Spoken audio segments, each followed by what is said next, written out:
अभिनंदनपर प्रस्ताव। अरे पूर्ण वाचलंच नाही।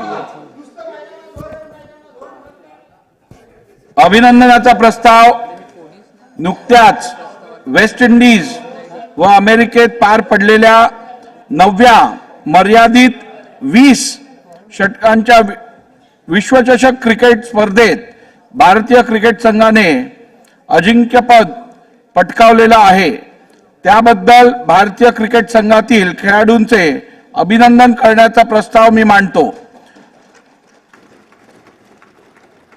वेस्ट इंडिज व अमेरिकेत नुकत्याच पार पडलेल्या 9व्या मर्यादित 20 षटकांच्या विश्वचषक क्रिकेट स्पर्धेत विश्व विजेता ठरल्याबद्दल भारतीय क्रिकेट संघाचे हे सभागृह हार्दिक अभिनंदन करीत आहे। शनिवार दिनांक 29 जून 2024 रोजी पार पडलेल्या अंतिम फेरीच्या सामन्यात दक्षिण आफ्रिकन संघाचा पराभव करून भारतीय संघाने